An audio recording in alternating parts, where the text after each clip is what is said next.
मेरे दाऊ मुझसे कई बार कहते हैं, कान्हा तुम तो स्वयं नारायण हो, चुटकी बजाते ही यूं ही सब कुछ ठीक क्यों नहीं कर देते। अब दाऊ को क्या समझाऊं। चलिए आप स्वयं सोच के देखिए। सिंह वन का राजा कहलाता है, परंतु क्या सिंह के केवल इच्छा करने से कोई मृग स्वयं चल के सिंह के पास आएगा? क्या स्वयं सज्ज हो जाएगा उसका आहार बनने के लिए? नहीं, कदापि नहीं। किसी भी कार्य को कार्यान्वित करने के लिए आपको प्रयास करने होंगे, परिश्रम करना होगा, तब जाके वो संपन्न होगा। केवल इच्छा से कुछ नहीं होगा। इच्छा से बनते हैं स्वप्न, और उन्हें साकार करने के लिए भी आपको परिश्रम तो करने होंगे। मान लीजिए आपने इच्छा की खाने की, और किसी दानी ने आके आपके समक्ष भोजन रख भी दी, तब भी उसे खाने का श्रम आप ही को करना होगा। यदि प्रेम की इच्छा भी करो तो निस्वार्थ निश्चल भाव से प्रेम करो। देखिए, आप स्वप्न में तो उड़ सकते हैं, किंतु आपको जीना तो धरातल पर ही पड़ेगा। और यदि धरातल पर आप आगे बढ़ना चाहते हैं तो धरती को पैरों से पीछे ढकेलना ही पड़ेगा। राधे राधे। जीवन में हम कई लोगों से मिलते हैं, कई लोगों से वार्तालाप होती, कई लोग प्रसन्न प्रतीत होते हैं तो कई लोग चिंतित प्रतीत होते हैं। किंतु यदि आप ये समझने का प्रयास करें कि कौन अधिकतर प्रसन्न रहता है, कौन अधिकतर चिंतित रहता है, तो आप ये पाएंगे कि वृद्ध और युवक अधिकतर समय चिंता में रहते हैं। दूसरी ओर बालक सदा प्रसन्न रहता है, चिंता की एक रेखा तक नहीं। कारण क्या? अब आप कहेंगे सीधी सी बात है, बालक में इतनी समझ ही कहां होती है कि वो जीवन की समस्याओं को समझ पाए, कठिनाइयों को समझ पाए, दायित्व समझ पाए। बात ये है ही नहीं। वृद्ध के विषय में यदि हम बात करें तो वृद्ध अपने बीते हुए समय के विषय में सोच सोच के दुखी हो जाता है। युवक अपने भविष्य के विषय में सोच सोच के चिंता में रहता है आज। किंतु बालक केवल वर्तमान में जीता है और इसीलिए प्रसन्न रहता है। देखिए, बात बड़ी ही सरल है। आप भूतकाल को नहीं बदल सकते। अब यदि आपको अपने भविष्य को और उज्जवल बनाना है तो आज कर्म करने होंगे, आज परिश्रम करना होगा। तो भूल जाइए ना भूतकाल और भविष्य की चिंता को, वर्तमान का आनंद लीजिए, क्योंकि यही वर्तमान आपका भविष्य उज्जवल भी बना सकता है।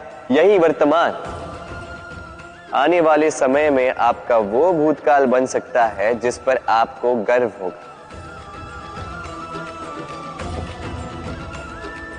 राधे राधे। ब्रिज की लठमार होली अत्यंत लोकप्रिय है, केवल इसलिए नहीं कि ये मेरे और राधा के गोलोक में अधूरी छुटी गाथा का एक भाग है, बल्कि इसलिए भी क्योंकि इसमें प्रेम, साहस और वीरता के भाव है। अब गोपियां ग्वालों के संग होली खेलना ही नहीं चाहती, और दूसरी ओर ग्वालों ने तो ठान ली है कि होली का यह त्योहार तो आज हम अपने प्रेम के संग ही खेलेंगे, अन्यथा कहीं नहीं जाएंगे। गोपियों के हाथ में ये लठ उनके हठ और उनके तिरस्कार का प्रतीक है। दूसरी ओर ग्वालों के हाथ में ये धार उनके अटूट निश्चय का प्रतीक है। जो मार सहते सहते भी अपने प्रेमी को अपने प्रेम के रंगों से भर ही देता है और अंततः उसे उसका प्रेम मिल ही जाता। अर्थात हर हठ पर, हर तिरस्कार पर विजय प्राप्त करना है तो वो केवल संभव होगा अटूट निश्चय से और अनंत प्रेम से। तो आइए मेरे साथ कहिए, राधे राधे। जीवन में ऐसे कई लोग आपने देखे होंगे जो शिकायतें लेके बैठे रहते कि जीवन में वही चल रहा है जो तब से चलता आ रहा था। 2 समय के भोजन का प्रबंध हो रहा है, बस हमारा जीवन हमें वही दे रहा है जो तब से हमें मिलता आ रहा है। चिंतित रहते हैं कि उनके संसाधन बढ़ क्यों नहीं रहे, चिंतित रहते हैं कि उनकी समृद्धि में वृद्धि क्यों नहीं हो रही। फिर जब ये नहीं हो पाता तो दोष डाल देते हैं अपने भाग्य पर या अन्य किसी व्यक्ति पर। आप 2 क्षण के लिए स्वयं के साथ बैठिए, स्वयं से बात कीजिए, तनिक विचार कीजिए, आप समझ जाएंगे आपको आज वही मिल रहा है जो सदा से आपको मिलता आ रहा है, क्योंकि आप वही कर रहे हो जो सदा से करते आए। कुछ विशेष नहीं, कुछ नया नहीं। जीवन में यदि कुछ श्रेष्ठ पाना है तो श्रेष्ठ परिश्रम भी करने होंगे, कड़ा परिश्रम करना होगा, कुछ नया करना ही होगा। अब यदि किसी गाय से आप पौष्टिक दूध की अपेक्षाएं रखते हैं तो उसका आहार भी पौष्टिक ही होना चाहिए। प्रयास से होती है प्रगति और समर्पण से होती है समृद्धि। प्रयास और समर्पण दोनों बढ़ा दीजिए, फिर देखिए आप जीवन से जो भी मांगोगे आपको मिल ही जाएगा। तो प्रेम से कहिए, राधे राधे। विरोध एक ऐसा शब्द जिसे हम सभी कहीं ना कहीं कतराते हैं। यदि कोई हमारा विरोध करे तो सहा नहीं जाता। हम किसी का विरोध करके किसी से शत्रुता पालना नहीं चाहते, आदि इत्यादि विचार हमारे मन में आते रहते हैं। किंतु विरोध ये शब्द आपकी शांति के लिए, आपकी संपन्नता के लिए कितना महत्वपूर्ण है ये आप नहीं जानते। तो यदि कल कोई आके आपका विरोध करे तो सर्वप्रथम अपने आप को देखिए, आपने क्या भूल की, आप में क्या दोष है, आप में कौन सा विकार है, वो समझने का प्रयास कीजिए, स्वयं को सुधारने का प्रयास कीजिए। फिर देखिए विरोध की ये भट्टी आपको स्वर्ण से कुंदन बना देगी। कहते हैं संसार में बुराई बढ़ती जा रही है, किंतु इसका कारण ये नहीं कि बुरे लोग बढ़ते जा रहे, इसका कारण ये है कि अच्छे लोग, अच्छी सोच, अच्छी विचारधारा उसका विरोध नहीं कर पा रहे। यदि आपके समक्ष कुछ बुरा हो रहा है तो उसका विरोध करने में संकोच मत कीजिए, क्योंकि विरोध की ये चिंगारी बुराई को पीछे हटने पर विवश कर ही देती है। राधे राधे। जीवन में अक्सर ऐसे लोग आपको दिखेंगे जो ये कहते हैं, सोचते हैं, स्वयं से कहते हैं कि ये व्यक्ति है, मैं इसकी भांति बनना चाहता। उचित है, किसी से प्रेरणा लेने में कोई बुराई नहीं है, किंतु कभी कभी ये प्रेरणा छूट जाती है पीछे और हम लग जाते हैं उस व्यक्ति की नकल करने में। यहां पे रुक जाता है हमारा विकास। अब देखिए, संसार में सैकड़ों रंगों के पुष्प हैं, किंतु वो कभी एक दूसरे की नकल नहीं करते, नकल नहीं करते उनके रंगों की, नकल नहीं करते उनकी सुगंध की। तो हम क्यों करें? हर व्यक्ति में छिपी हुई कोई प्रतिभा होती ही है, जिसे निखारने का उचित समय भी हमारे पास होता है। किंतु कुछ लोग उस प्रतिभा का निर्माण करने के स्थान पर उस समय नष्ट करते हैं किसी और की भांति बनने में, किसी की नकल करने में। ये मत कीजिए। समय का उपयोग कीजिए स्वयं के अस्तित्व का निर्माण करने के लिए, क्योंकि किसी की परछाई बनने से अच्छा है आप किसी के लिए प्रेरणा बने। राधे राधे। हम सभी पथरीले मार्ग से बच के रहते हैं। कारण इस मार्ग के ये पत्थर हमारी यात्रा कठिन कर देते हैं, हमारे पांव को घाव दे देते हैं। किंतु एक महत्वपूर्ण बात हम भूल ही जाते, यही कठिन मार्ग ना केवल हमें हमारी दुर्बलता से परिचित करते हैं, बल्कि हमें सबल बनने की प्रेरणा भी देते हैं। अब यही होता है समय के साथ। सभी लोग अच्छे समय की प्रतीक्षा करते हैं, अच्छे समय के लिए परिश्रम करते हैं, उसी की चिंता करते हैं, किंतु भूल जाते हैं कि अच्छा समय कई बार हमारे विवेक को भ्रष्ट कर जाता है। वही बुरा समय हमारी बुद्धि को उचित राह पर ले आता है। राधे राधे। अश्व को कितना भी प्रशिक्षित कर दो, उसके मुख पर लगाम तो लगानी ही पड़े। एक अच्छा सवार उस अश्व की लगाम बीच बीच में खींचता रहता, उसे सही मार्ग पर बनाए रखने की करता है, ताकि वो अश्व भटके। अब तनिक सोचिए, किसी की भांति होता है हमारा मन। यदि इसे विवेक की लगाम से बीच बीच में खींचना भूल जाओगे तो हमारा यह मन कहीं भटक सकता है।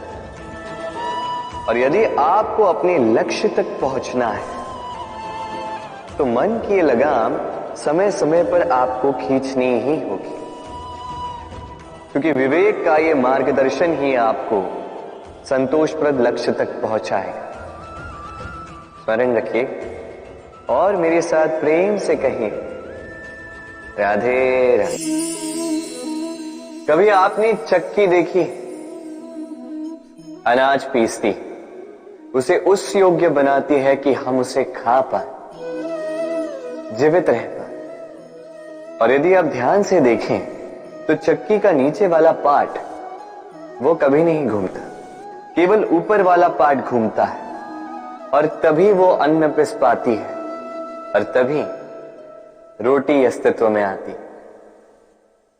किंतु सोचिए, यदि चक्की के दोनों पार्ट घूमने लगे तो क्या हो?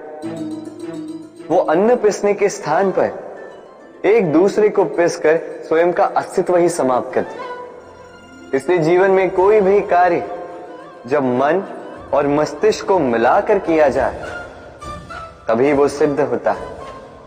किंतु जब बात भक्ति की हो तो मस्तिष्क के तर्क का मौन रहना आवश्यक है, और जब पाठ कर्म और न्याय का तब भावों के पाठ का मौन रहना आवश्यक है। तो मन और मस्तिष्क के इस सम्मिलन में सावधानी रखें, मिलकर अवश्य चलें, किंतु एक दूसरे के कार्य में बाधा न बने। राधे राधे। मैं एक ऐसा शब्द जिसके कई सारे अर्थ, वास्तविक अर्थ है अहम। यदि आप बात करोगे सृष्टि के निर्माण की तो ये मैं ब्रह्मदेव बनकर सृष्टि का निर्माण करेगा। यदि आप बात करोगे प्रलय की तो ये मैं महादेव बनकर विनाश करेगा। ये मैं सद्भाव, किंतु केवल तब तक जब तक आप इसे सबके साथ बांटो। किंतु हम मनुष्य कई बार इसका अर्थ समझ नहीं पाते, इस अहम को सीमित कर देते हैं केवल एक व्यक्ति तक, केवल स्वयं। और तब जागता है अहंकार। इसमें आकार होता है केवल मैं का, हम का नहीं। और अकेला व्यक्ति न उत्पत्ति कर सकता है न कर सकता है सृजन। अब देखिए, वर्षा की एक बूंद, उसका भी अस्तित्व होता है, किंतु वो धरा पर गिरते ही समाप्त हो जाती है। किंतु जब बूंदें मिलकर गिरती है तब होती है वर्षा और तब बनती है धारा। राधे राधे। बताइए क्या दिख रहा है आपको? मेरे हाथों में रखा ये श्वेत वस्त्र या इस वस्त्र पे लगा ये काला धब्बा? अब सच कहोगे तो आपकी दृष्टि सर्वप्रथम इस काले धब्बे पर ही गई। उचित है, ऐसा ही तो होता है। बहुत कम लोग होते हैं जो सोचते हैं कि व्यक्ति ने बड़े परिश्रम से इस वस्त्र को धोया हो, इसे सुखाया। अधिकतर लोगों की दृष्टि जाती है उस धब्बे पर, सोचते हैं कि ये कैसे लगा। कुछ इसी प्रकार होता है हमारा व्यक्तित्व। हमारे शुभ कर्मों पर हमारा एक बुरा कर्म हावी हो जाता है। अब सोचिए, यदि मैं बात करूं चंद्रमा की, तो चंद्रमा की श्वेत चांदनी, वो देखने से पूर्व लोग उसका कलंक देख लेते, उस चंद्रमा पर लगे काले धब्बे देख लेते। इसलिए विशेषकर शुभ सोच रखने वालों और उपकारी कार्य करने वालों से मैं कहना चाहूं, सावधान रहिए, क्योंकि आपका एक बुरा कर्म सदा के लिए उदाहरण बन जाएगा। राधे राधे। सफलता, यदि आपको जीवन में सफलता प्राप्त करनी तो 100 लोग मिल जाएंगे जो 100 तरीके बताएंगे आपको सफलता प्राप्त करने के। घंटों तक परिश्रम, प्रयास, सहयोग, निश्चय, इन विषयों पर भाषण देते रहेंगे। 100 तरीके के उदाहरण आपके सामने प्रस्तुत करेंगे। किंतु मेरा मानना ये कि क्यों ना हम उन बातों पर चर्चा करें जो व्यक्ति को असफल बनाती। केवल 2 बातें असफलता निश्चित करती। केवल 2 तरीके के लोग अधिकतर असफल होते।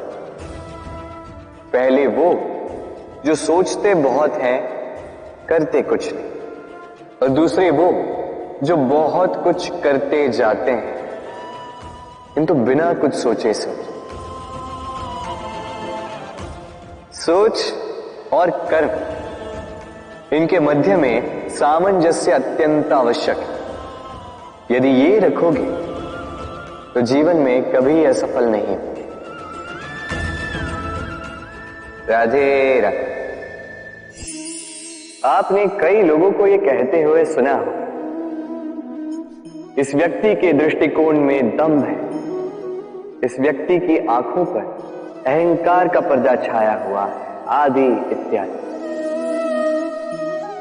चलिए आपसे एक प्रश्न पूछता, आप देखते किससे? दृष्टि से या दृष्टिकोण से? सोचिए, विपदा में पड़ गए होंगे आप। दृष्टि किसी भी वस्तु या किसी भी व्यक्ति का केवल बाह्य रूप दिखाती है, जबकि दृष्टिकोण आपको सीधे वास्तविकता से अवगत कराता।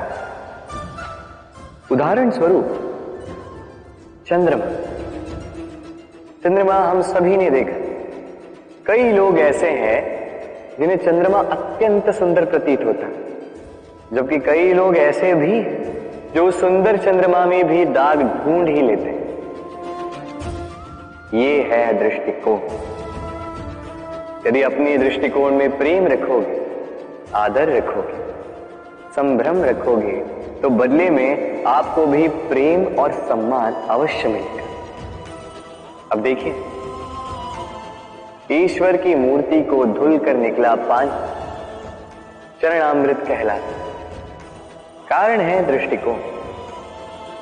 अब पत्थर को भगवान समझकर नमन करोगे या भगवान को पत्थर समझकर ठुकरा दोगे, चयन आपका, किंतु ये चयन निर्भर करता है आपके दृष्टिकोण पर।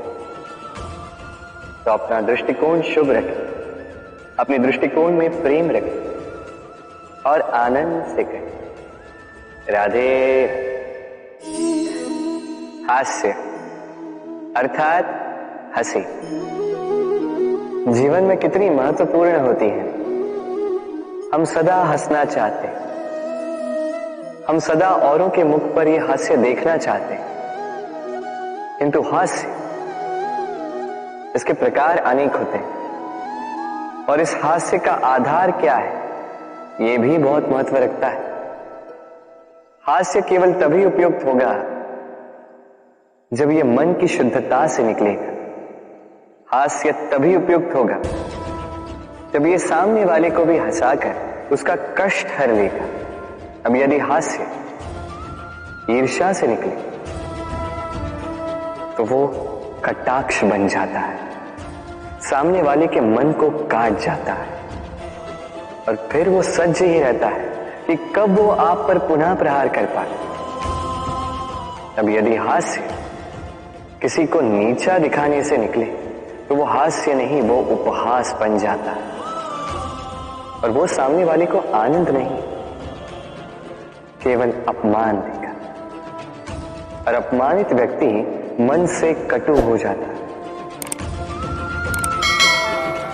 तो ध्यान रखिए कि ये हास्य हास्य ही रहे, कहीं उपहास या कटाक्ष न बने।